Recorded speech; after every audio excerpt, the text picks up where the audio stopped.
Hello friends, welcome back to Hi No channel.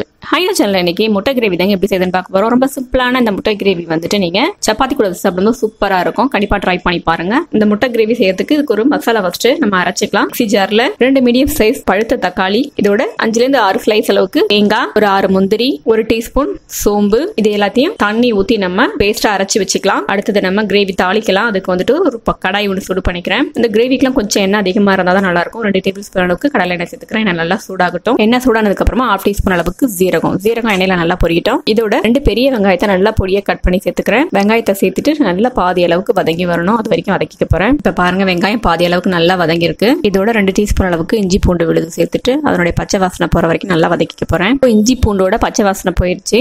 இதோட நம்ம அரைச்சி வச்சிருந்த விழுதை சேர்த்துக்கலாம். சேர்த்துட்டு அதையும் நல்லா நான் வெங்காயத்தோட சேர்த்து நல்லா வதக்கிக்க போறேன். இதோட சேர்க்கறதுக்காக 2 டேபிள் ஸ்பூன் அளவுக்கு கெட்டியான தயிர் எடுத்து வச்சிருக்கேன். இதை நல்லா பீட் பண்ணிட்டு அதோட சேர்த்துக்கலாம். தயிர் வந்துட்டு ஃப்ரெஷ்ஷான தயிரா இருந்தா நல்லா இருக்கும். புளிச்சது அப்படின்னா உங்களுக்கு கிரேவி புளிக்க ஆரம்பிச்சிடும். இப்ப நம்ம சேர்த்த அந்த மசாலா பேஸ்ட் வெங்காயத்தோட சேர்ந்து நல்லா வதங்கிடுச்சு. இதோட நம்ம பீட் பண்ணி வச்சிருக்கிற கெட்டியான தயிர் அதை சேர்த்துடலாம். தயிரையும் சேர்த்துட்டு நல்லா கலந்து விட்டுக்கிறேன். இப்போ ஒரு மசாலா பொடியை சேர்த்துக்கலாம். 1/4 டீஸ்பூன் அளவுக்கு மஞ்சத்தூள், காரத்துக்காக 1/2 டீஸ்பூன் அளவுக்கு தனி மிளகாத்தூள், 1 டீஸ்பூன் தனியாத்தூள், 1/2 டீஸ்பூன் கரம் மசாலா, இதுக்கு தேவையான உப்பு சேர்த்துட்டு இந்த மசாலாவோட பச்சை வாசனை போற வரைக்கும் நல்லா நான் வதக்கிக்க போறேன். மசாலாவோட பச்சை வாசனை எல்லாம் நல்லா போயிடுச்சு. இதுல உங்களுக்கு தேவையான அளவுக்கு தண்ணி சேர்த்துக்கலாம். கொஞ்சமா மிக்ஸி ஜார்ல தண்ணி சேர்த்துட்டு அதை கழுவி அதையும் சேர்த்துக்கிறேன். தண்ணி சேர்த்ததுக்கு அப்புறமா மூடி போட்டு ஒரு 2 நிமிஷத்துக்கு கொதிக்க வச்சுக்கிறேன். இப்போ 2 நிமிஷம் ஆயிடுச்சு. தனியா எண்ணெய் பிரிஞ்சு வந்திருக்கு பாருங்க. கிரேவியும் ஓரளவுக்கு திக்கா இருக்கு. இந்த அளவு இருந்தது அப்படின்னா நம்ம தோசை, சப்பாத்தி, சாதம் எல்லாத்தோட சேர்த்து சாப்பிட்றதுக்கு நல்லா இருக்கும். இப்போ இந்த டைம்ல அடுப்பை வந்துட்டு சிம்ல வச்சிருங்க. அடுப்பை சிம்ல வச்சுட்டு இந்த மாதிரி ஒவ்வொரு முட்டையா நம்ம